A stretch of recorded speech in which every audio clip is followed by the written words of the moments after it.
Welcome back to Hoops HD, everybody. We have almost a full Brady Bunch style panel here tonight. Everybody's here. Woo-hoo. I'm your host, Chad Sherwood, joined by a cast of thousands. David Dorman, John Stalika.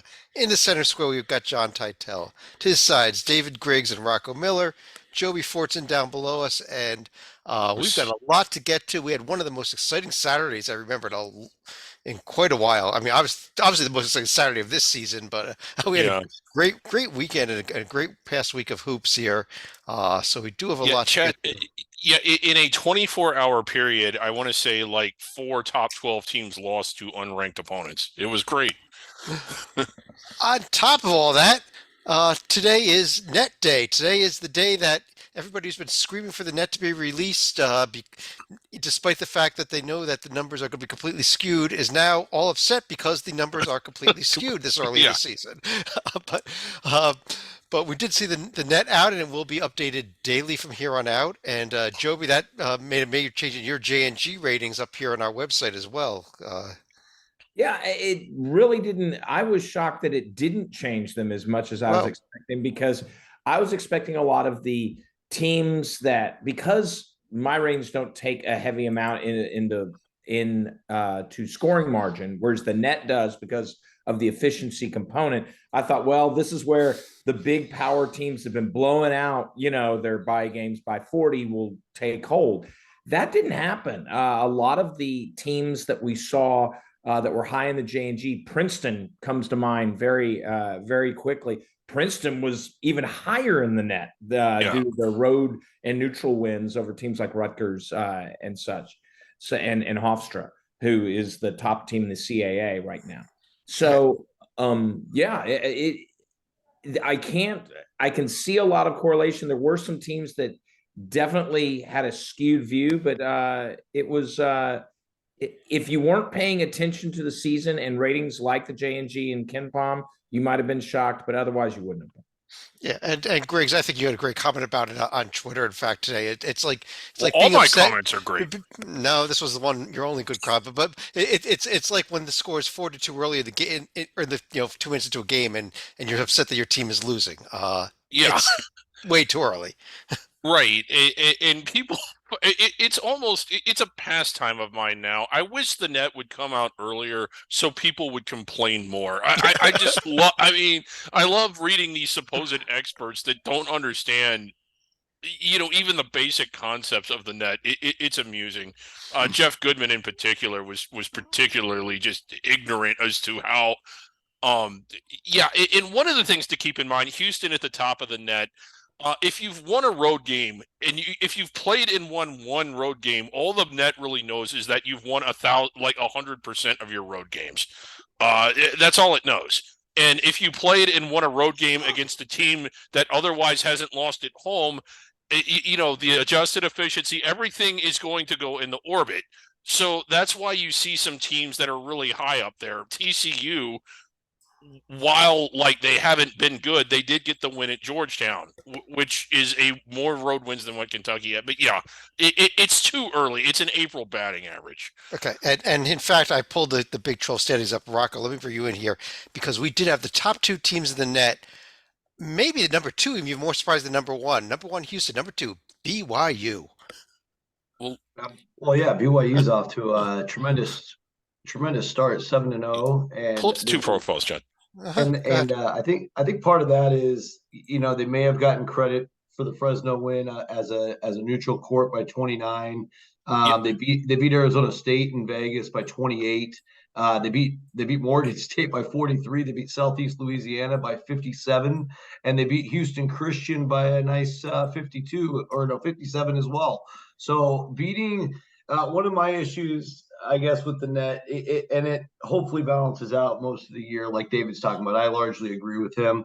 I just think there's one element that I don't like is that there seems to be a difference if you win by 50 than if you win by 25. And to me, those should both be equal blowouts. Now, I get that they cap it at 10 for the margin of victory, but all of those baskets you're getting is also helping your offensive efficiency, which is right. another component. So you're kind of double dipping by blowing a team out and not taking your starters out. And really savvy coaches like Mark Pope, like Nate Oates, have been taking advantage of this since the system was enabled. Fran McCaffrey, another at Iowa. And I can't blame them. They're using it to their advantage, and they have the talent to do it. But that would be one of my only beefs at any point in the net, not just right now. Well, and I'll throw out there also, Rocco. People are things like one of the couple plays was TCU 41 in the net. How are you that high? Uh, Also coming out with the net was the necessary strength of schedule numbers, and this is where that may balance out. TCU dead last in the nation in strength of schedule right now, Yeah. so I don't know how long that 41 really lasts. Right. Their opponents before Saturday were a combined Mhm. like 2-35. It was amazing how bad their opponents were. Well, they'll play Clemson. They'll play Clemson this week, so it's okay. Yeah. And one element in the net that's disappointing that I hope they have, but I don't think so because they removed the win-loss component. As Kim Pomeroy said when he visited our podcast, it doesn't differentiate. Efficiency doesn't differentiate if you win by one or lose by one. That's a big difference. That's only 2 points. It's the same difference as if you won by 5 or lost by 3. And so I think there is something to be said for actually piling up wins and getting that win over, getting that quad 3 win as opposed to, or that quad 1 win as opposed to getting a quad 1 loss by a basket. Okay, Joey, real quick, for the audience, in case somebody's new, we're throwing out the term efficiency. You, Rocco, somebody, briefly explain what that is, because there might be people that don't know. Well, it's effectively, it's effectively just taking all of your possessions in a game or a season or all the above and how many times you're successful. Per 100, yeah. Yeah, per 100. So if you average 1 point per possession, that's probably about a good average. On a good night, you're at a 1.1 or a 1.2 or higher. On a bad night, you're like a 0.9 or a 0.8. And so obviously, if you're beating a team like BYU beat Southeast Louisiana 105-48, they were probably super high in points per possession, maybe like a 1.6 or 1.7, and that's where they're double dipping on their exasperated margin of victory as well. Right. If you want a good, first of all, Grace, if you want a good idea of what these are not the raw numbers, but these are rankings by Ken Palm so right here in the Ken Palm column on the screen, those are where the teams rate in their adjusted efficiency against the other 361 teams in the nation. So offensive efficiency, like where is an earned run average in baseball, it's runs per 9 innings. Offensive efficiency is points per 100 possessions. Defensive efficiency, just the opposite, like points given up per 100 possessions. Overall efficiency is kind of a combination of the two. And adjusted efficiency, it could mean a million different things, but all that really means is that it takes into account the strength of or weakness of the team you're playing, like a batting average would take into account how good the pitching was you were. So when you hear those terms, that's what we're talking about. All right. Well, let's move on to what happened. Let's talk about something else. Okay. First of all, Griggs, you're done. Okay. Let's move on to something. That's what happened on the court here. And Dorman, let me start with you. We've got several impressive wins out of the Big 12 this week, including Houston, a nice road win at Xavier, and I won't punish Stalika by mentioning this, so I'll throw it over to you, Dorman.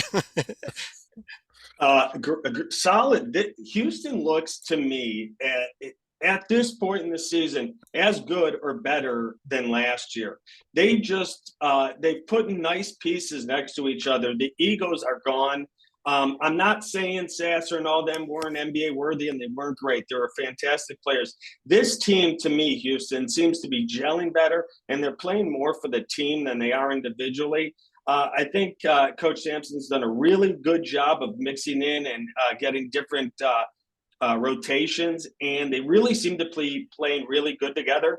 I think Houston's in for a tremendous season and a great Big 12. This jump up in conference will not be a negative for them. I do want to throw one number from Friday night's game. In the first 5 minutes of each half, Houston outscored Xavier 26-4. LJ Cryer in particular, I think, had 5 3-pointers just in those stretches alone. I mean, Houston did let off the gas. Xavier actually had a couple brief 1-point leads, but once Houston started packing things in the paint, they were able to take advantage of Xavier's lack of shooting, and the Cougars managed to hang on for a decent road win. And it's not on They the come and screen. jump on you. Yep, it's not on the screen there. That with those scores, Big 12 currently with a 4-3 edge in the Big 12 Big East Challenge Series. It does continue through this week with, I believe, 4 more games left here. Bunch of teams want to get to here. Titel, let me throw it over to you though.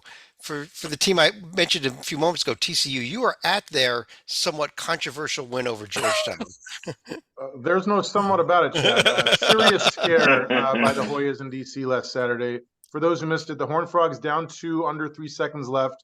Long pass to senior Emmanuel Miller, turns, banks in a 3 at the buzzer to win it. The bad news, he did step out of bounds. The good news for TCU, it is not a reviewable play. So they didn't even go to the monitors. They got the coaches together, and I think the gist of it was, hey, Ed Cooley, sorry, nothing we can do about it. Have a good day.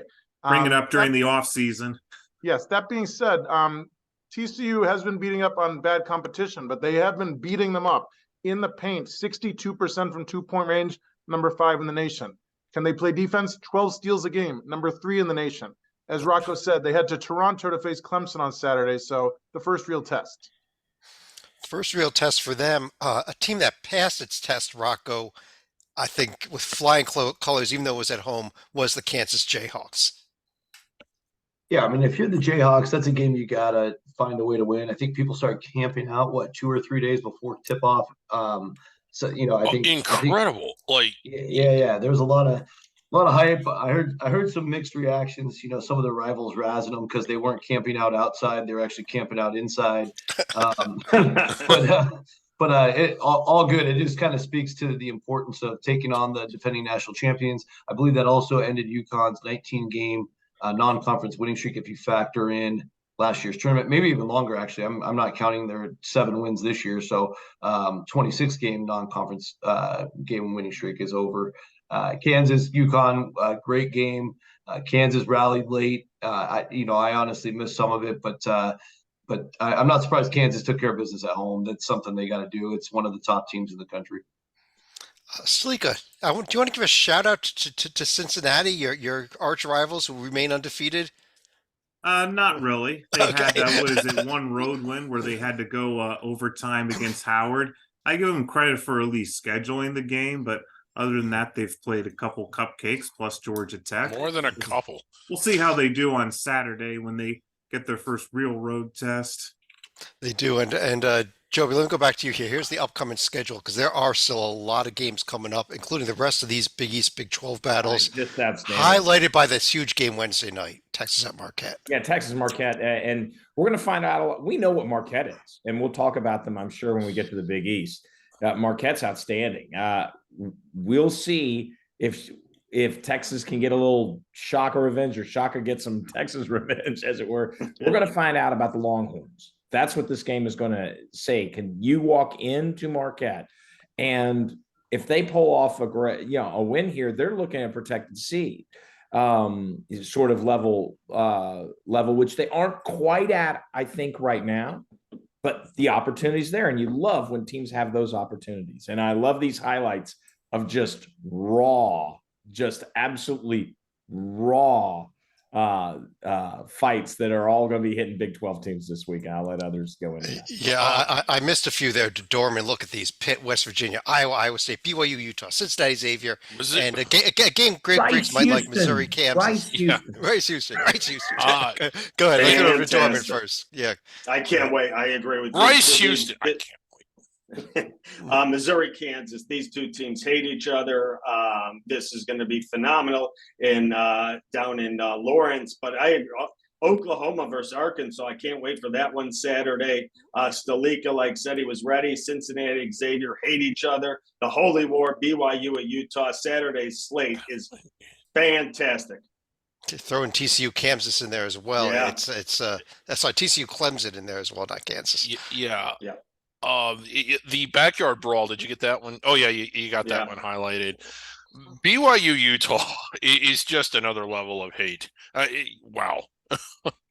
Yeah, but there is a lot of hate here, so this should be a real fun week in the Big 12. And here's a sneaky one. Joby. Here's a sneaky one. Evansville at BYU. If BYU's looking ahead to that Holy War, then they better watch out because Evansville's got something for folks. Right. And something about like the Holy War as a conference game is back next year. So we're going to get it twice a year. Let's jump over to Titel. You'll enjoy this. Dorman, you will as well. The new #1 team in the nation, according to the polls, even though there are only 3 in the net. I mean, how sad is that? What a is disparity. is Arizona. So, Titel, that's who you want to talk about in the Pac-12, or was it somebody else? I'm actually going to go with Washington State, who's a Okay. close second, just a game back of the #1 team in the nation, but obviously a much bigger discrepancy. 6-1 record does look nice, especially when you consider Coach Kyle Smith lost his top 4 scores from last year.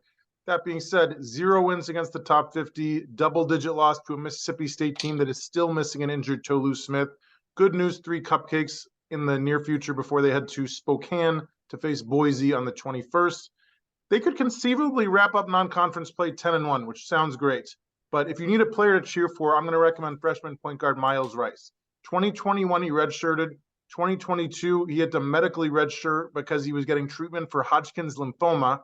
Good news, cancer is in remission. This kid could be the Pac-12 Rookie of the Year. Great, great story. They do have a Santa Clara game, Joby. You just threw that in there coming up, so that might be a bit of a challenge. That's a challenge. But although Santa Clara, we'll get to them in a moment. They laid a bit of an egg this past week. But Dorman, you are our other Arizona guy here. Your team is #1 in the nation. I pulled them up there on the right-hand side of the screen.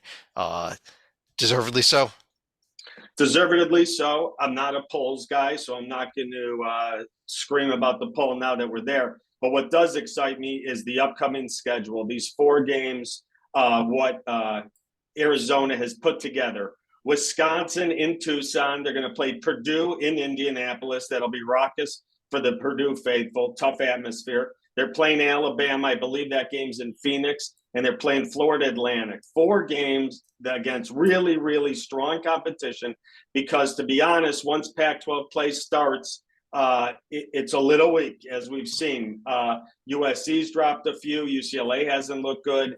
As Titel noted, Washington State off to a nice start. But next 4 games versus Arizona will tell us a lot about how far they've come and what they can do against the big man in Purdue.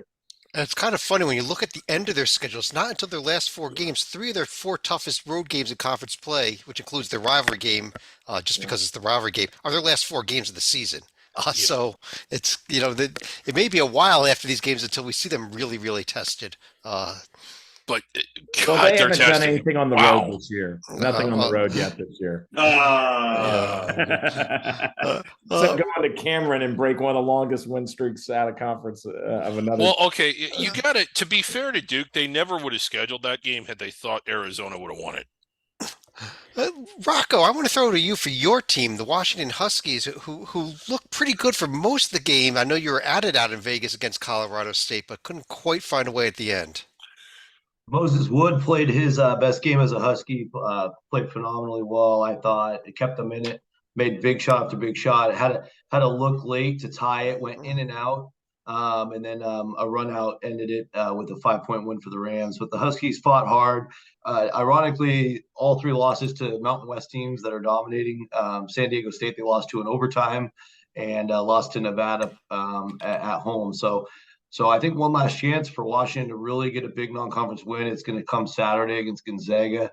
Gonzaga also played in Vegas. We'll talk about them later. But, yeah, I got to see USC play there. USC, obviously, in that Gonzaga game, started both halves slow, kind of like that game Stalika talked about with Xavier and Houston.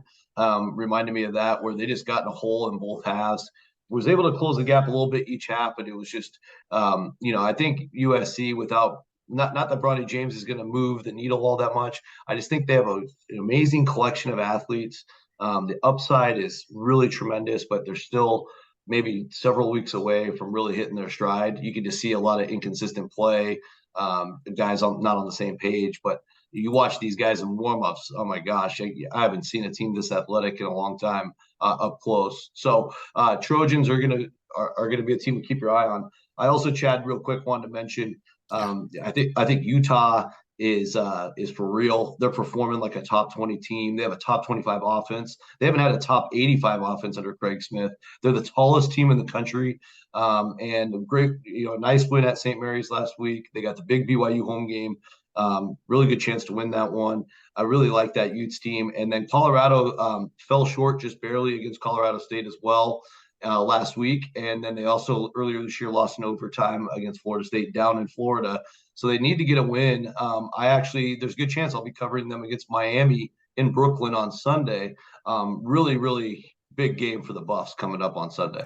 I would just throw out there about Utah, before they get to that BYU game, they have an even bigger rivalry with Southern Utah. We love those Beehive Conference games. Oh, it's just a beehive. I mean, it's just Absolutely. a crazy. The old O'Cooker. Okay. They win one of these. Yes. Big time. That is the actual spelling of that artifact. Yes, it's a mountain range, I believe, or a mountain. Yeah. Another game coming up here this weekend, though, is this UCLA and Villanova game. Interesting because I want to use that to go right on over to the Big East Conference. And Stalika, let me start with you in the Big East, which saw a lot of red this week, a lot of losses. We talked about the UConn and Xavier losses, but how about Villanova losing and finishing dead last in 6th place out of the 5-team Big Five? And they've beaten everybody else.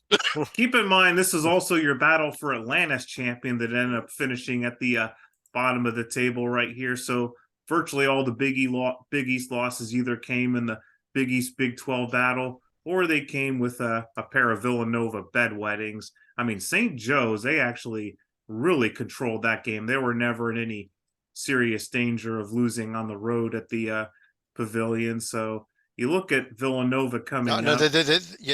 St. Joe's. Yeah, Villanova was at home at the Pavilion. Thank you. I'm sorry. Yeah, I thought you said that Villanova was on the road. Go ahead. Yeah, now that they're going to be going to Kansas State and hosting UCLA, my gut feeling is they'll probably get their sea legs underneath them before they go into final exam week and start getting ready for Big East play right here. But Villanova has been rather schizo so far. Look at this. Look at this profile. Like, win over North Carolina, and I really like this North Carolina team. Beat a pretty good Memphis team rather handily. Won Texas Tech. You mentioned won their exempt event. Their 3 losses are all the Big 5 games. That's ridiculous. Another team, Joby, has suffered a loss, albeit a rivalry game on the road. Marquette going down at Wisconsin. Is that a sign of any problem with Marquette, or is it more of just Wisconsin? Wisconsin's good. Wisconsin, we'll get to them on the Big Ten end, but yeah. Wisconsin kind of stumbled out of the gates to begin the year, but then they won their tournament, taking down SMU and Virginia, and then they have just taken off since then. I wasn't shocked at all. It was in Wisconsin, and it's that rivalry. It seems like whoever is the higher ranked team when these two play, they'll be the one who takes the loss. I remember when Marquette beat a very highly rated Wisconsin team. This is the same. This is no shame. It is a tier 1 loss. It will remain a tier 1 loss for Marquette. No need to panic. Any team who's won on the road at Illinois and beaten Kansas and UCLA and a good Northern Illinois team. Like Northern Illinois is the highest JNG rated MAC team right now. So it's like, I'm not worried at all about Shaka. Like I said, I actually think the game against Texas will show me more about Texas because I know what Marquette is. Marquette's a protected seed, probably a top 2 seed. And it's not easy to win at the Kohl Center, no matter who you are. It's not. I'm shocked that they got 64 points and lost. Yeah, true. Tytel, how about a team that did beat Wisconsin? That's Providence I have over there on the left. I thought this program was in trouble when Coach Cooley came to DC, but Kim English is adjusting very nicely. 7-1, 3-point overtime neutral site loss to Kansas State in the Bahamas. He's already got his signature win, 13 points over the aforementioned Badgers. The key has been interior defense, 39% allowed from 2-point range, number 2 in the nation. You cannot score on them in the paint, but it's not because they have these ginormous guys. 0 players on the roster over 6'10", but 4 different guys averaging at least 1 block a game. Little concerned about the bench production because there's not much of it. Starting 5 looks very nice, though. big game tomorrow against Big game in Norman. Yeah, it really that's is.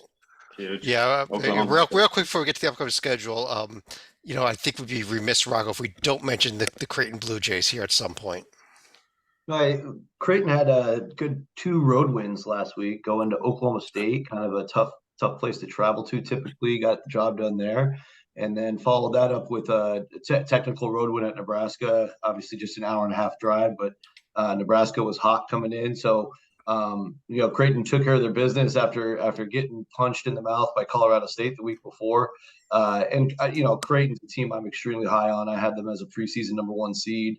I think sometimes you lose early; it's really good for you. And Baylor Shireman, in particular, really responded. Big East Player of the Week, as announced a few hours ago here on a Monday, and well deserved. He had 2 incredibly great games. And then last thought here is the Butler Bulldogs. It's a team that I don't think we expect a lot of before the year, but they're performing at a very high rate. Top 30 offensive team. They just beat Texas Tech in overtime at home. Yeah. They got wins over Boise and Penn State. Pull up Butler. And they've only lost to Michigan State and FAU. So if you look at the rest of their non-conference, it's really not much with Buffalo, Cal, and a non-D1 team. So if Butler can go 11-9 or 12-8 in league play, they've got a real shot to get selected. They really do. Now, Michigan State sort of blew their doors off, but the one game, and I hate to say, moral victory, but I was really impressed with how they played against Florida Atlantic, and it was one of those things that Butler is not the doormat anymore. Thad Matta has just done a hell of a job with this team, and they've got, you start to look at their schedule. Yeah, I mean, Chad just really highlighted a really rough stretch there in February.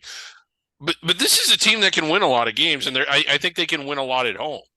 Yeah, I mean, Posh and Telfort get a lot of the love and well deserved, but I think the things that Pierre Brooks is bringing to the table as kind of their third guy, is playing just super efficient, has really moved the needle, and they're getting great production from about 7 or 8 guys right now, and they're staying healthy, and sometimes that's the ticket.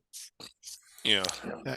Here's the rest of the upcoming schedule. The huge game tomorrow night is UConn North Carolina game. We mentioned that Providence Oklahoma game, and some of these games actually we mentioned already through other conferences. There's a lot of interesting games coming up this week here, though. But let's try to keep things. I do want to share one more note on Xavier before we move on. Jerome Hunter actually has been cleared to practice as of Sunday, which is very encouraging considering he had been sidelined because of a heart ailment.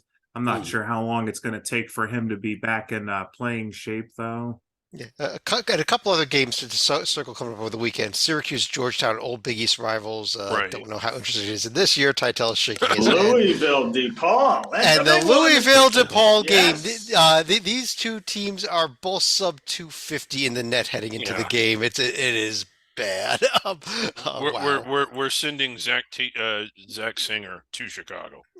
Well, I guess while we're talking about Louisville, let's jump over to the ACC next. Do we have to talk about Louisville? How about finding the ACC instead of the American? Here we go. Here's the ACC. We are not talking about Louisville. We did start conference play here, and why don't we start? Dorman? How about the team in the very top of the standings there? How about Clemson? Yes, sir. Doing everything they need to win games. Coach Brownwell is doing an incredible job. He's got the big guy. His name escapes me right now. Really solid, strong anchor of defense. Down low, scores, puts it in, and is really doing a lot of the little stuff for Clemson that they've lost out, I feel like, in the last few years. But Clemson this is a big game this week. Real interest to see how they do. But Clemson, I feel, is if you can go 500 in the ACC, Clemson's going to the tournament, very deservedly so. And I think they're almost flying under the radar. I think Clemson is a really strong team you're not going to want to play in March. I think you're talking about P.J. Hall averaging over 21 points a game there. Thank you. Clemson. Thank you. Done a nice job. Yeah, Clemson into the rankings, a hell of a week, winning at Alabama and at Pitt. And I mean, this has been the best they've looked in a while. If you pull them up, they're not just 7-0. They've gone out and played and already have a conference win, a couple road wins already. Well, okay. They really I thought they looked pretty good. I was particularly liked how they played against Boise State, but Boise State's kind of disappointed us a little bit. We'll get to that, but what a week for the Tigers at Alabama. What a week! Very, very interesting. South Carolina Next coming. game coming up is a battle Yeah. of two undefeated Yep. teams here between Clemson and Carolina coming up on. I guess that's Wednesday night, but Yeah. Titel, how about the second team up here? How about North Carolina? Especially off of their wins over Tennessee and Florida State. If you like 8-point home wins, this is your team. They beat the Vols, they beat the Gators, they beat everybody in the SEC. 7-1, only lost neutral site 2-point overtime to Villanova in the Bahamas. To the worst team in Philadelphia, Villanova. Yeah. Sixth best team in Philadelphia, yes. So huge game as we mentioned on Tuesday against UConn at MSG. As everybody knows, MSG is like UConn South, so should be a nice home court advantage there, making it an ever even tougher game. Good news, they get 11 days off after that. Bad news, the 11th day is Kentucky and Atlanta. How about that for a back-to-back, UConn and Kentucky? The offense has been great, 86 points a game, number 20 in the nation. It's because they have one of the best senior inside-outside combos in the country. Point guard R.J. Davis, big man Armando Bacot. I don't know how they're going to do against UConn. I don't like their chances. If they win, I'm going to be a real big believer in this team. Joby, I got to throw it to you for your Virginia team also. Also a nice win. Maybe, beating Syracuse, everyone does that, but look pretty good against A&M also. And the Syracuse win this is where those KenPom points, they were up by 30 with 5 minutes to go, and they decided to call off the dogs. It's like, win by 20, does that hurt us? But Texas A&M win was big. Virginia won it in circa 2017 and earlier style. Just solid, ugly, great defense. And what was great is there was not a single shot all game where A&M had a clean look. Like I'm friends with a lot of A&M fans. They're like, oh, we didn't shoot well. I go, did you notice that Reese Beekman didn't allow Taylor and even a shot in the first half, just like he did with Muntz with Syracuse later? Reese Beekman has become a very big key to Virginia's success. Virginia has a very high ceiling with Beekman playing at a high level. The problem is Beekman has tweaked his knee a little bit. So we're going to see if they get a nice, easy game this week, a bye game this week. After that exam break, Virginia better hope that Beekman is healthy, because Titel's friend, Mr. Dante Harris, got hurt, and so the backup point guard situation is not existent, really. They have to go with Rhodey, who really is a off-guard small forward who did play some point at St. Thomas, the transfer. Yeah, that December 19th game at Memphis is the one to circle now here for the remaining conference schedule. But Rocco, we talked about a lot of good stuff going on in the ACC, and then we have Duke's week this past week. Well, I would, like to take the other side of that and give credit. Okay. Give some credit to Georgia Tech. All right, the pro Georgia Tech. Go pro Georgia Tech. Go for it. They're part of this league as well. All and right. Damon Stoudemire, once a WCC Coach of the Year, maybe trying to do it in the ACC if he keeps winning games like this. But freshman Bea Ndongo really kind of came onto the scene in that game. 21 points for the freshman. Obviously, the ACC Freshman of the Week as announced today. And in a 68-68 tie, he gets the go-ahead layup off of a loose ball. So kudos to Georgia Tech. They've already had some ups and downs this year, getting destroyed at Cincinnati, losing to a really good UMass Lowell team.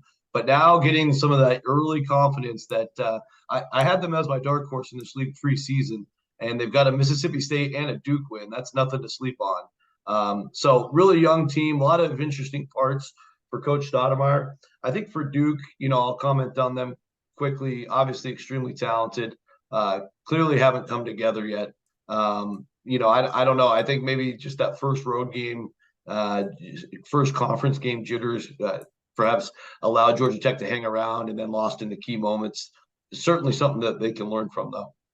Yeah, they got a couple easier games. Not exactly easy. Hofstra's not an awful team, but I think they got that game at home until they have Baylor on December 20th. Go ahead, Greg. You had a statement on them. I'm kind of curious to see what they do on the road against Georgia tomorrow. It's a rivalry game. Yeah. Georgia, Oh, not a Georgia good Tech, team, yeah. but yeah, Georgia Tech. I'm talking about, not Duke. Uh, and again, Good they game. can win. They can beat good teams at home. Can they beat an average team on the road? Oh, they Great lost point. it. They lost at Cincinnati badly. So, Yeah. this will be even more of a statement of that if they cannot win this game Right. tomorrow. Yeah. There's a lot more we could have done in the ACC, but we are a little pressed for time. But here is the upcoming schedule, including are we going to circle Cornell at Syracuse Tuesday night for the upset alert? Titel says, Titel, no. You say no, huh? I like You Cornell. want to, but I mean, it's Cornell. Come on. That's the rest of the upcoming schedule. I guess we could look all the way out to Sunday for the Miami Colorado game as well. That could be a really good one out there. Yeah. But let's what I'm have we very not gone yet? disappointed you're not highlighting Holy Cross and BC. Well, Salika, let me stick with you as I jump over to the Big Ten. Actually, we do not have any undefeated teams left, although we do have a team that just picked up its 8th win of the season tonight. Purdue, destroyed Iowa tonight, but that's coming off of what happened on Friday night at Northwestern. Yeah, this was a matter of lightning striking twice, where Northwestern was able to get a win against Purdue at Welsh Ryan last year and help to enhance their profile a little bit. Northwestern, they do not appear to be a one-year wonder right here.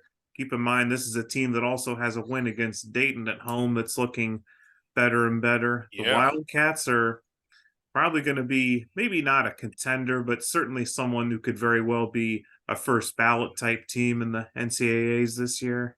Northwestern also Yeah. climbing the polls, not into the top 25 yet, but getting kind of close. And this is important for Northwestern because their out of conference schedule was very, very weak. So they need to, they really need to show themselves really well in the conference. They got to make some major damage, and that's a huge start by beating Purdue. Yeah, there it is. The only loss being the Mississippi State loss. A little bit surprised Yeah. they did not actually break into the top 25 this week. They missed out by a few spots there. But Joby, another team that I've been really looking at is actually the top team on these standings here on this page. I guess because they're 1-0 and 7-1. Ohio State. Are you surprised by how well they've played so far this year? Yes, I most certainly am surprised by what Ohio State's done. Kyle Lamb, our friend, should be extremely happy. The Alabama win shocked me. I'm not going to lie. Me too. I was just bowled over. How did that happen? But they've done their job, and Minnesota's not much of a challenge. I think they're going to finish near the bottom of the conference, but they're going out, they're winning games, whipping, not just beating Santa Clara, but whipping a good Santa Clara team. That's saying something to me. And Oakland does have a scalp this year. So it's nice to get the win against Oakland as well. Yeah, their story is yet to be fully written, but they've put themselves in the position in that at-large debate that as long as they have a solid Big Ten schedule, which will give plenty of opportunities, this is a team that should be dancing, probably wearing dark colors, I dare say, dancing, but yet I think they'll be in the dance. The coaches dropped Ohio State into their poll this week, so number 25 in the nation, at least by one poll. Titel, how about the Hoosiers? I mean, I thought this was going to be the McTaco story, but apparently, they can really play after all. Nice pair of double-digit wins last week over Harvard and Maryland. Sadly, I think the Harvard win is more impressive. 6-1, only a neutral site loss to the defending champs. I was going to say they have a tough week ahead, but when I look at it closer, I think I'm going to say interesting week ahead, as they have two teams coming off losses. They go to Michigan on Tuesday, and then a neutral site game versus Auburn in Alabama on Saturday. What's amazing is how they're doing this. 25% behind the arc. That's not like 250 in the nation. That's 350th in the nation. They cannot make a shot, but they win games. Why? 7-foot Oregon transfer Kel Elware. Last year in Eugene started 4 games. This year he's already started 7. averaging a double-double. He can even shoot. He's the only guy who can make a shot. 5 of 9 behind the arc. Make him your like 3-point gunner guy. Yeah, I think they got to pick up one, maybe both these wins this week though to make people believe because I just don't think they've done anything yet that you They really haven't. can believe on. When you go back to this team sheet, yeah, Maryland and yeah, Louisville, but it's Maryland and Louisville. It's not, Yeah, you know, it goes even beyond that. Like some of those wins, they didn't exactly bury some pretty weak teams. Yeah, I agree. The point that's been made offline was they had a lot of trouble and damn near lost to Army, who right now the J&G's Centenary Award winner. Like we're not. That's the team. That's a team you really, really, really, really need to beat by 30 to 40 points. Yeah, and they didn't. Rocco. How about this Illinois team? I feel like everyone's almost overlooking them so far this season, and they're very quietly, I think, a very good team. Well, I think that's probably because they went into the rack and won by 18, Chad. So Well, I finally paid attention to them this week, but they've got a really interesting week ahead too, though. But so no, nothing against Rutgers. I think that's impressive. No matter how good or bad Rutgers is, it's a tough place to go in and not only win but win like that. An explosive second half. It was a really competitive first half. Yeah. But I think you had a guy like Marcus Domask, who's been a 2-time Missouri Valley player, all conference player. Really nice fit. He doesn't have to be the alpha here for Illinois. Terrence Shannon is that guy, and man, he had a tremendous game against Rutgers as well. 23-10. Coleman Hawkins is there. Guerriere, who's played for both Syracuse and Oregon. They've got a lot of old dudes. So Illinois, I think, is built to be a top 4 team in this league, and pretty exciting that they'll be taking on a red-hot Florida Atlantic team on Tuesday in the Jimmy V Classic. Really curious to see how that one plays out. Yeah, I think that is probably the most. There are some interesting games ahead here with conference play continuing, but I think that's a really interesting one. We could also throw in there, Griggs, this Wisconsin at Michigan State game. Obviously, Iowa State coming up Thursday, and a few others here, and Purdue Alabama on Saturday. Yeah, I would just not even competing against Purdue tonight, but the Iowa State game is always kind of fun. Right.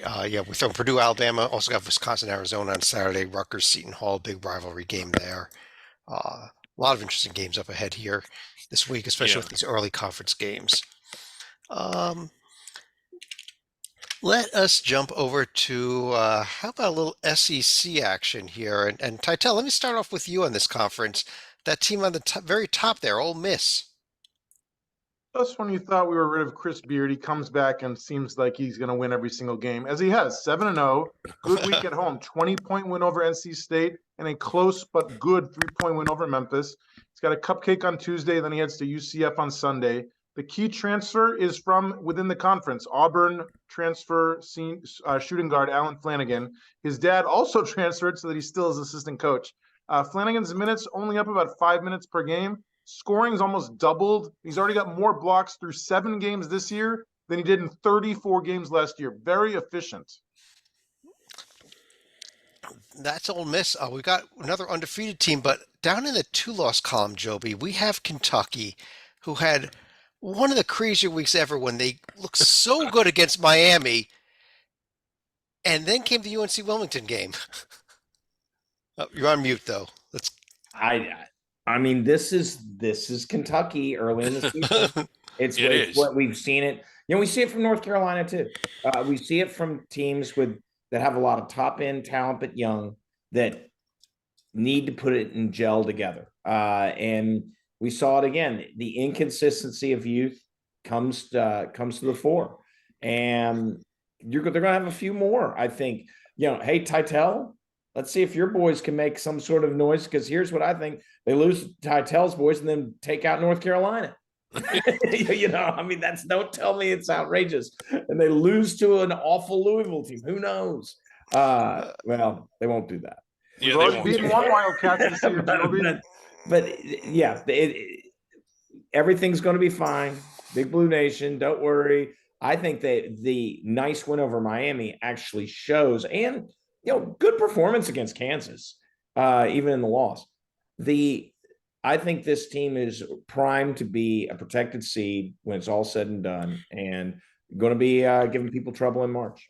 I just think that Rocco, that Takeo Siddle just never be invited back to Rupp Arena again. As a player for Gardner Webb, went to Kentucky and won. Now as a coach for Wilmington, went to Kentucky and won. Outstanding win for the Seahawks there. It And really was. I think another thing on Kentucky is they're still Yeah. pretty much rolling with 7 guys. It's really early in the year to only be playing 7. And out of those 7, 4 of them are freshmen. I know they're waiting on the big Z clearance to come through at some point. That could obviously move the needle quite a bit for Kentucky.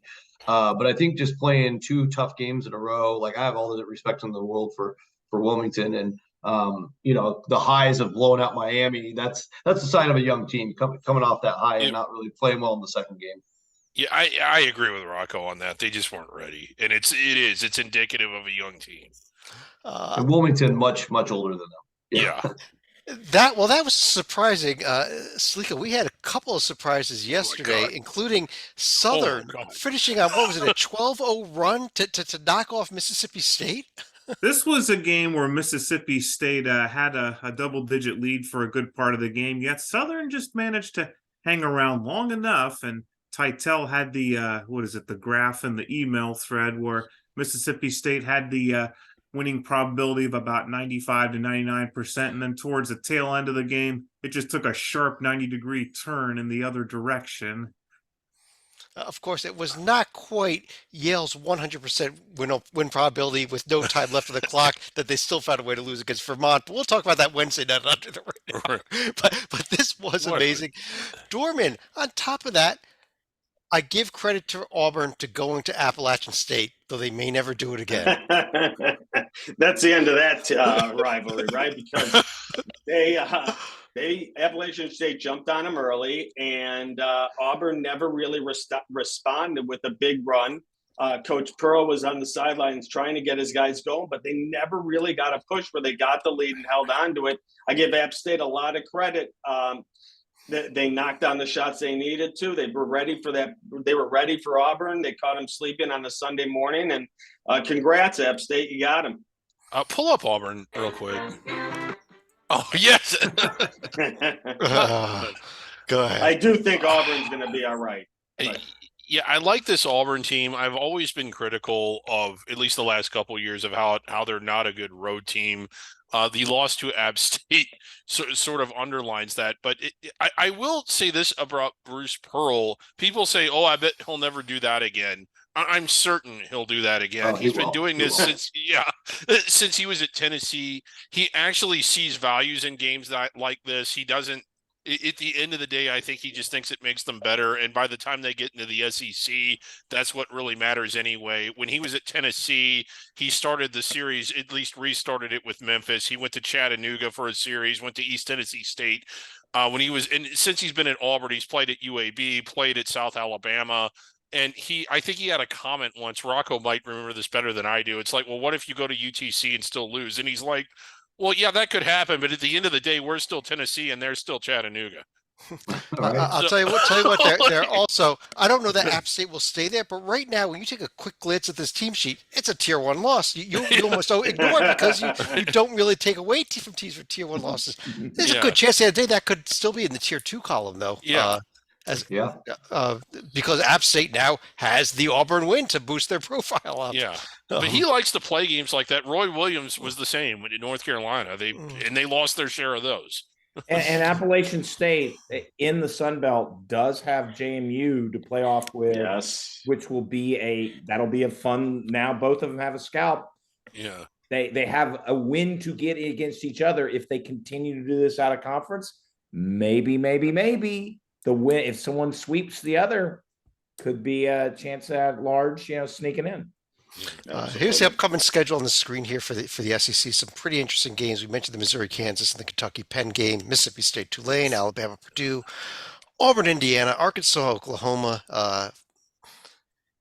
Illinois, Tennessee, even coming up on Saturday. Another good one. Alabama, Purdue, Yes, lots of interesting games here. Let's try to keep things rolling here.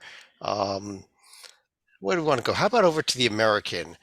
And Rocco, when we're talking about the American, we're talking about, of course, Tulane. No one other than the team that lost to Bryant. and nobody else.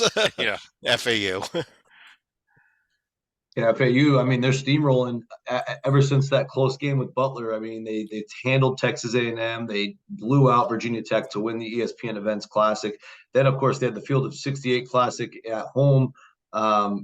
First team to beat Liberty, and not only did they beat them, they destroyed them by 25. I mean, that was something I didn't think Liberty would do. But FAU were just so athletic. Elijah Martin's all the way back, and Vlad Golden's having a great year. Rosado's healthy again. And I think Nick Boyd's back. So they've got everybody back. And I think some of the new guys they brought in, a couple of these freshmen, are really starting to gain confidence, contribute to winning. And the magic of last year is already prevalent here in these last 2 weeks, winning 5 straight against 5 really good opponents. Yeah, they finished followed up that Liberty win with the Charleston win again. Probably not a NCAA tournament at large bid Charleston team, but a good Charleston team still that they kind of blew them out of the building as well. And we get the huge test for them though tomorrow night here against Illinois. And Titel, I'll pull up on the right here. How about Ron Hunter's team? 2 wins last week without leading rebounder Kevin Cross for the second one. 6-1 overall, only a 3-point neutral site loss to Bradley in California. They have all week to prepare for a tough neutral site game on Saturday in Atlanta. Unfortunately, Mississippi State just got embarrassed, as we said, so they're going to be out for revenge. 2 stats that jump out to me. Free throw rate, which measures your ability to get to the free throw line, and 2-point field goal percentage, obviously your ability to make shots inside the arc. The Green Wave are number 1 in the nation in both categories somehow. Wow. All right. So go ahead, Greg. I really like this Tulane team. I think this is going to be a breakthrough year. I don't know if they'll get all the way inside the bubble, but it's been a long time, like decades, since Tulane's been as good as they are this year, I think. And Joby, we mentioned that they were paying since players were getting paid by gamblers. Yeah, Joby, we mentioned that your Virginia team has Memphis coming up here. I believe week after this one. Memphis, tough loss, but they lost the game at Ole Miss. Still up there though. Yeah, Memphis proved against Michigan and Missouri that they're a real team that's going to be in the thick of it. I don't know if they're that preseason top 20 team that a lot of people thought, or even, this is the team that gives FAU a run. I'm not so sure about that, but Penny has obviously brought in enough talent. Javon Quinterly's on his 30th team, I think, and there you go. He's committed or played or not played for, I think, every single panelist's team looking practically. So, but Memphis we're going to find out a lot. And that is, you're going to have, even before that, look at that run. At VCU is no cupcake. At A&M, I don't see how they win in Aggie land, to be very honest, the way the Aggies are playing this year for the most part. And then 2 great at-home ACC games that should really tell us, is Memphis a tournament team or not? Right. Joby, I got to say, I think A&M is probably a little bit over their heads, but this VCU team, that is not an easy game to win. Nope. But if you're a first ballot team, that's the kind of game you should be able to win. Yes. Yeah. And I love the fact that Memphis, along with Missouri, along with Michigan, they're playing. Memphis is smart. They're playing a real schedule here that sets them up to, if they take one off FAU, they can afford to be swept by FAU if they beat both Virginia and Clemson and Memphis in the Pyramid. That trades off quite well, because those are 2 tournament teams you just took out. So I think a lot rests for Memphis entire season over the next 2 to 3 weeks. Here's the rest of the upcoming schedule for the American on the screen. I don't know if there's any other teams that are really worth a long talk at this point of the season. Well, there's the Polyester Bowl on Sunday between Arkansas, Fort Smith, and UT San Antonio. Arkansas, Fort Smith versus San Antonio. That sounds like an Old West movie to me. But let's where do we go? How about over to the West Coast Conference? Rocco, you just got a chance to see Gonzaga, so your thoughts on the Zags, who are the only team that looks like they're winning in this conference. Yeah, it's been a rough year for most of the league, but I think Gonzaga is different without Timmy. Obviously, it's a little bit different vibe around the team. I actually feel like they're not as much ego as you could probably imagine. So it's kind of a refreshing Gonzaga team for me as somebody that sees them up close every year. They just kind of all play for each other, find the open man, really good spacing as always. Everybody can beat you on the floor, which is all kind of common for Gonzaga. But man, they were shooting lights out in the USC game, shot over 55% from three. I think Ben Gregg might have had his best game as a Zag, and Graham Ike is just a perfect with him being healthy this year is a huge needle mover for their future. Being able to play that high-low game that they used with Timmy for years. He's just such a proven guy and a reliable force. And then, of course, you add Nemhard and Hickman in the backcourt. And Dusty Stromer has been an awesome story as a true freshman as well. He's deadly from deep. So I think this team is quite dangerous and definitely the favorite in the WCC without question. Yeah, they are. And Dorman, the one other team we were starting to pay a little bit of attention to was Santa Clara, but they went to Cal. Again, Yeah. they're a Pac-12 Oh. school, but it's Cal, and they got blown Oh, out of the gym. Blown out of the Oh. gym, run off the court. Wasn't even a game. Really disappointing because Cal is under Coach Madsen, not exactly there yet. We'll see him ramp it up, but very disappointing to see him lose that game. Ohio State I can get by, but you had put a great Oregon win and you knocked off Stanford, but then you go and you lose that game to Cal. Really disappointing. But New Mexico this week and Utah State, you win those two games and you're going to be talked about a lot. So they got a lot on the table the next 6-7 days. Santa Clara win those two games and you're back on the good side. Titel, you want to talk about San Diego? Any life out of them? So it is hard to get excited by a team with exactly 0 wins against the top 200, but 6-3 still counts. Tough week ahead. Road trip to Utah State Wednesday. They host the Sun Devils on Saturday.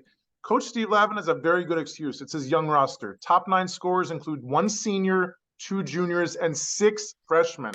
I didn't think anybody would ever surpass former American University star Vlad Moldovianu as the best college player ever from Romania.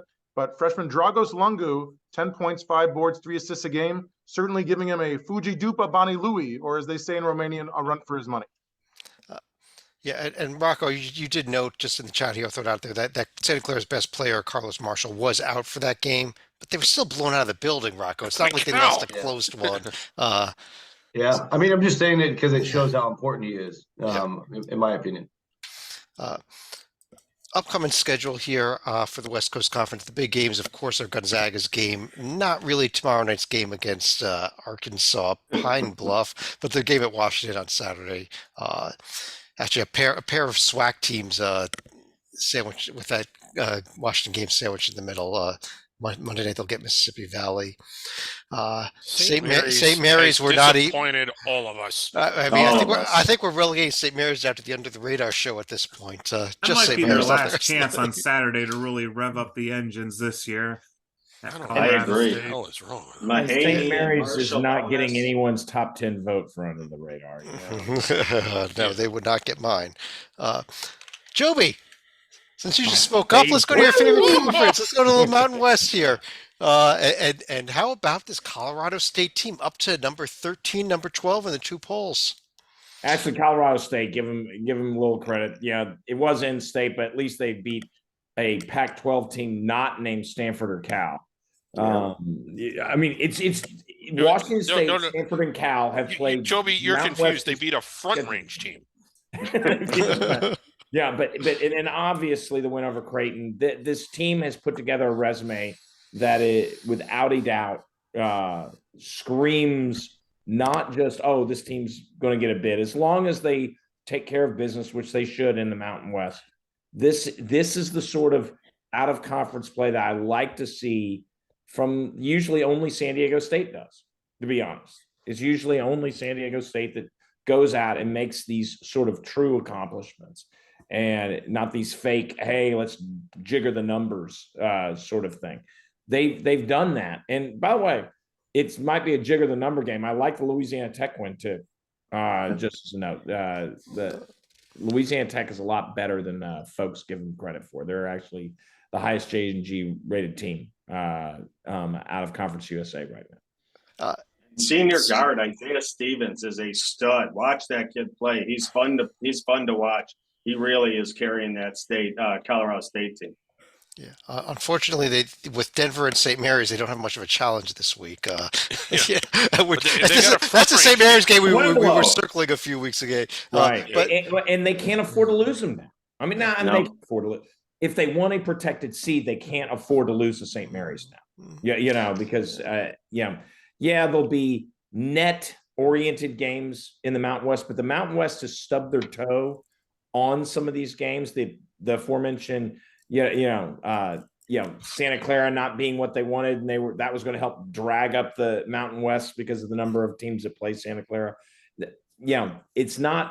It's not working as much to plan as it did last year, though. It's still New Mexico and Utah State are not in the top 40 teams. I'll throw us out there for Colorado State. Look at some of these metrics in the top there. The KPI and the SAG are one in the nation, but everybody's won. Those metrics are not out yet. Strength of resume is a real metric. They are the best team in the nation. If we were using the old RPI formula, number 2 in the nation. The net that came out today, 7 in the nation. Joby, the JNG, 6 in the nation. Yeah. This team is up there. A team, though, Griggs, Ivan, the right there, San Diego State, number 25 in the AP poll. They have that great record, only the loss to BYU, but every time you watch this team, they're about to lose to a bad team and pull out a miraculous win, just like they did at UC San Diego when they were down 15 points late or something ridiculous. Yeah, they were down, was it 15 or 14? And they closed the game on a 20-5 run and barely escaped by a point, and then they needed overtime to beat Cal. And you're absolutely right. Like, the wins are there, the impressive play, not so much. The best game they may have played was that loss at BYU. I mean, that may have been the best they looked. I do like it. Joby mentioned Utah State. I was a little surprised. You're not big on the. Oh, you want to go to Nevada? No. I'll go ahead. I'll put Utah State up there. Go ahead. Okay, I've kind of liked them because while they haven't hit any home runs, I think they do have a lot of singles and doubles. SFA, a good team. Akron, while they're a little low in the rankings, I think they're going to be really good in the MAC. The Eaters, a good team. I think that they've not gotten the big jackpots, but they've gotten they've done pretty well at the nickel slots. Gamed the system like they always do. This is game. When I talk about gaming the system, look at Utah State. But okay, they look good though, John. It's not easy to go to Bradley. Like they played pretty well in that game. San Diego State's gaming it too this year because teams like Irvine, Grand Canyon, and then grabbing the poor part of the Pac-12 like Stanford and Cal. That screams game the net. They're going to play Gonzaga. Gonzaga. Yeah, I'll give them Gonzaga, sure. Okay, but that's one game. But Joby, I'll throw this out there. Utah State, there was not much expected from this season. It's totally rebuilding this roster. I don't fault them for scheduling an easier schedule this year with what they had coming in. But got it, Chad. I just don't think I just don't think that they're the top 40 team. They're not an at-large worthy team. If they then go into the Mountain West, finish 6 games above 500 in the Mountain West, they should not be beating out Rutgers like Nevada did for the final spot. That's what because they're gaming the net. I don't like it. That was a low blow. Let's move on. Let's on my side a little Chad, bit. Did you catch the Illinois game? They blew Rutgers out this week. Let's move on. Titel, how about the undefeated Nevada Wolfpack? I got them up there on the right. So ordinarily, the win at Washington would count for a lot. As Rocco said earlier, they've lost to everybody else in the Mountain West this year, so it's actually not that impressive. Home Cupcake Wednesday, great matchup with a one-loss Drake team on Saturday in Henderson, Nevada. If they win that one, which is a big if, they have a legit shot of being 15-0 when they head to San Diego State next month. However, they did start 22-7 last year, and then they finished 22-11 by losing each of their final 4 games. So pump the brakes. There might not be a better senior backcourt in the country, though, than Jared Lucas and Keenan Blackshear, combining for 35 points, 9 boards, 7 assists per game. I would also throw in there a potential game against TCU in the Diamond Head. You know, it's so I don't know that they would necessarily be favored to win that game. But yes, they do. If they get past that Drake game, they do have a nice schedule heading into that San Diego State game. Now we got to play Weber State too. Weber's awesome. We were pretty good. Hawaii's put up a good record this year, and going to the island might be tricky. But They have to play Hawaii twice. I think they've got a true road game at Hawaii, and then they may have to play them again in the Diamond Head. So, but once again, that'll be a nice little pump up to the high record from a lower conference on the road. there's the rest of the Mountain West schedule for the week here. Let's just real quickly run over to the Atlantic 10 though. Couple things to talk about this week. All right, and let's start then. Greg, let me start with you. Okay. Why don't we start with we talked about the worst team in the city of Philadelphia is Villanova. How about the best team in the city of Philadelphia? The Hawk will never die. The St. Joseph Hawks, Big Five champions. Big Five champions, 1-1 on the road against top 20 teams. Although the strong overtime loss at Kentucky may have lost some of its sparkle, but it's hard to. The Villanova was a decent win, and honestly, they've just looked really good, with the exception of the one loss to Commerce. That's a little bit inexplicable, and that's going to weigh them down a little bit. That there's a big win coming up against Princeton, a big metrics game, big everything else. But other than that, like they could string together a lot of wins. And I think this team, not only do they have the opportunities, although they are somewhat limited, they are there. I just flat out think this team is good enough to do it. I think they can land inside the bubble. And there's another team that I think we kind of need to talk about a little bit, and that's Dayton. Let me throw over to Salika. How about this Dayton team? Because they're in your backyard. Well, they're in the backyard, about 50 miles up the road. Now, this feels like the second time in recent years that they've gone to SMU, and they actually get a little bit of revenge this time around. They're able to get a decent road win at SMU and follow that up with a bye win against Grambling right here. They're also going to be looking for revenge later this week with UNLV coming back to UD Arena. That was one of the Flyers' many losses on the road that helped relegate the A-10 to under the radar last year. You know who I'll be rooting for. Yeah. But, the losses to Houston, obviously one in the net, probably top 10 overall. No shame there. But like the loss at Northwestern, they were right in that game. They didn't get blown out. Yeah. So.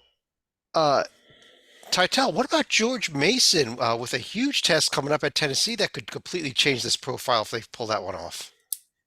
I couldn't have said it better. 7-1 start for new coach Tony Skinn looks good, but 4 wins over top 200 teams is only so good. 5-point neutral site loss to Charlotte in Florida. Explainable. First real test coming with the road trip to Tennessee. The key is for them has been 2 things. Outside shooting, top 20 in the nation, 40% behind the arc, and inside defense. They only allow 40% from 2-point range, number 5 in the nation. X factor for this team, if we can see their schedule, is the unbalanced conference schedule. And correct me if I'm wrong, I think they only played Dayton and Duquesne once each, with both of those games in scenic Fairfax, Virginia. Yes, that's what it looks like there. I guess we want to talk about the St. Joe's. That is a road game, but it's only one game also with St. Joe's even. So if we're looking at that, so you're right. I think they do have a benefit of a somewhat easier conference schedule here. Going to Tulane in a couple of weeks. Yep. They are. Rocco, anything else on this league here? Maybe we're really not ready to relegate it down to under the radar, even though there isn't even a single top 25 vote in either poll in this conference. Well, I think there's just been a gravitational pull back towards the 50 to 150 range versus like last year was more of an 80 to 180 range.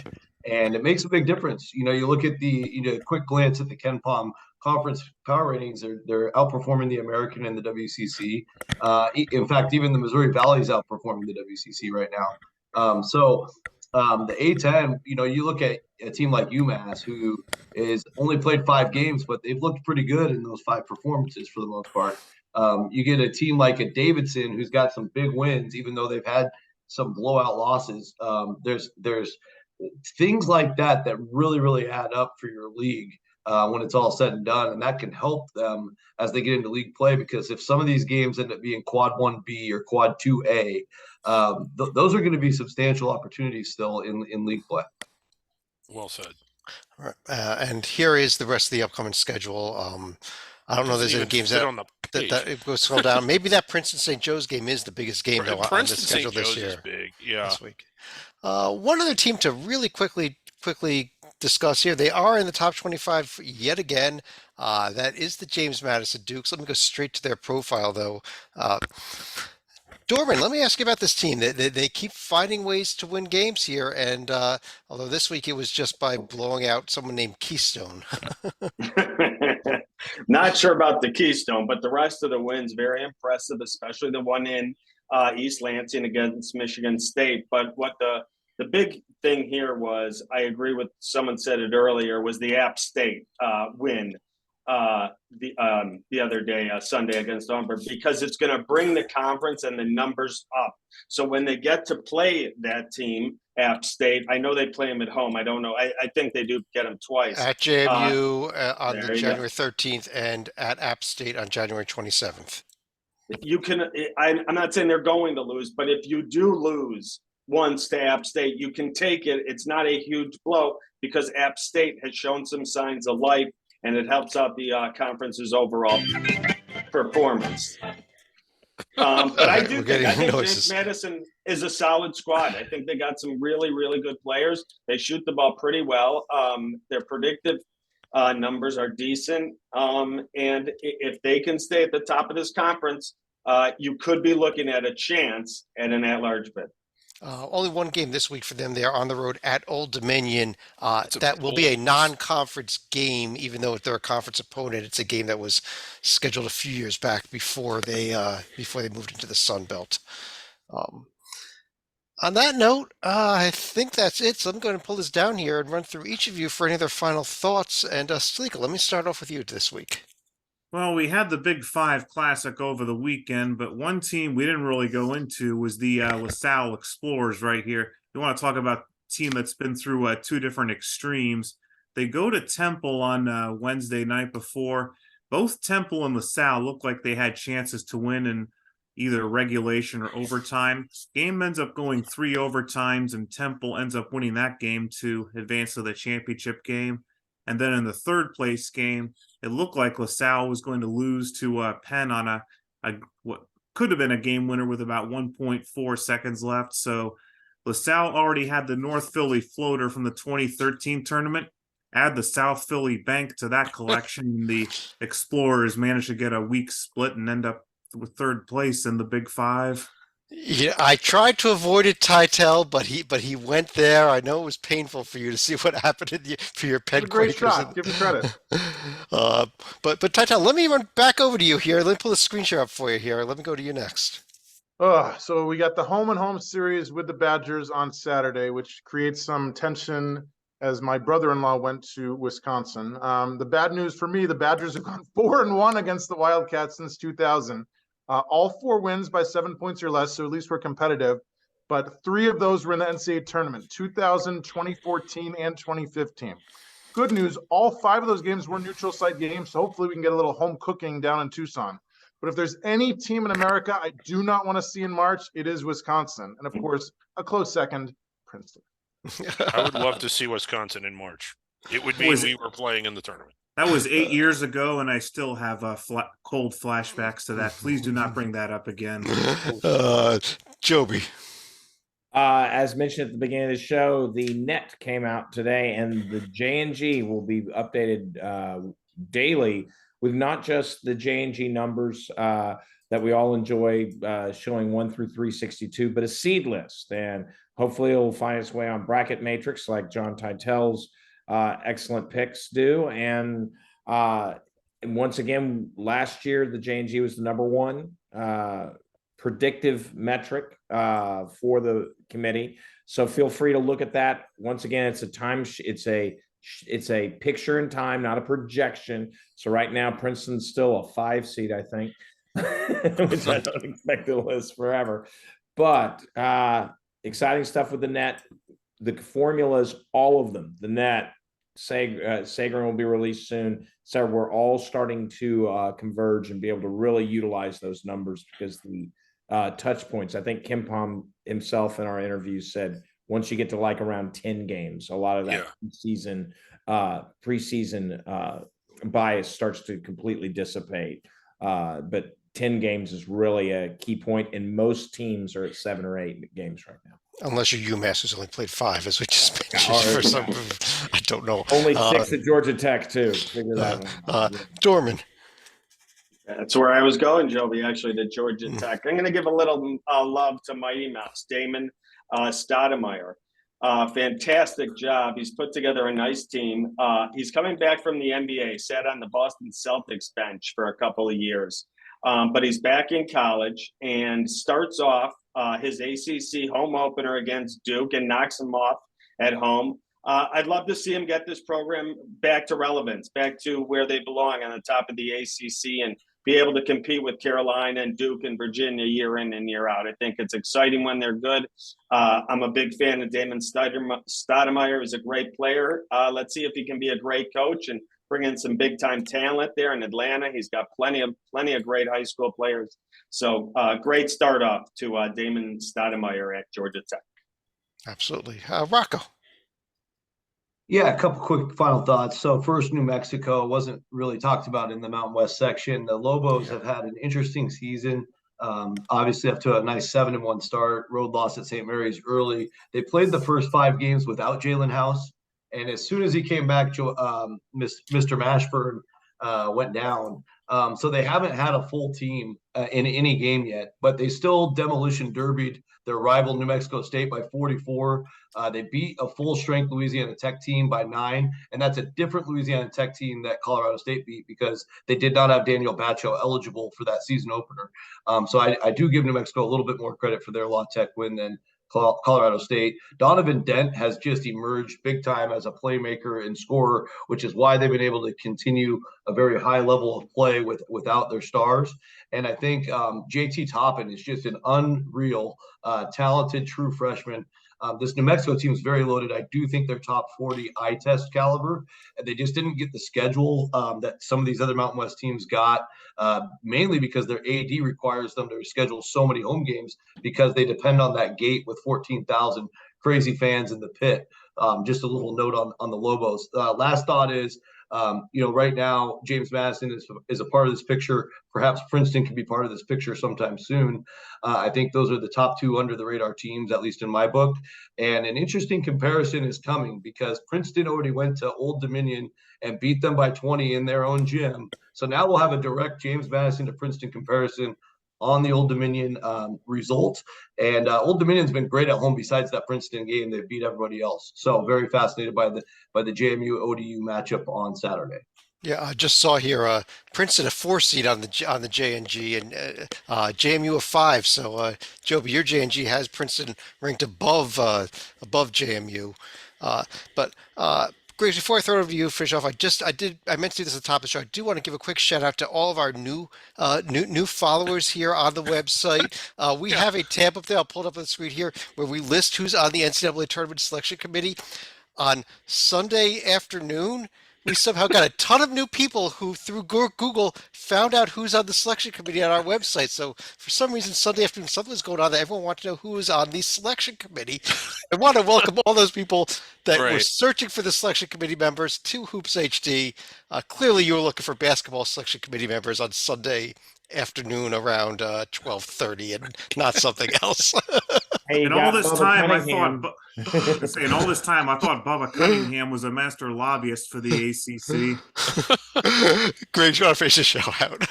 Yeah, I 2 real quick things because I know we're running out of time. I don't know. We didn't discuss this. I don't know if you saw this, Chad. Illinois went into Rutgers and just completely blew them out. Okay, that was the first thing. The second thing, this is for Stalika. Xavier, Cincinnati, going at it this Saturday. I want everyone to Cincinnati to look at me and listen. Gold Star is better.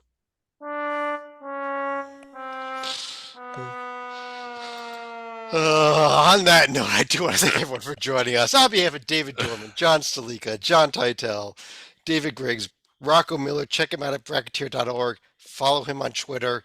Also, if you're going to a game I recommend that you go down to the sidelines because he's there at whatever game you're at. Whatever game you're at, Rocco is at. Joby Fortson down there as well. I'm Chad Sherwood. Thanks for joining us. Talk to you again real soon.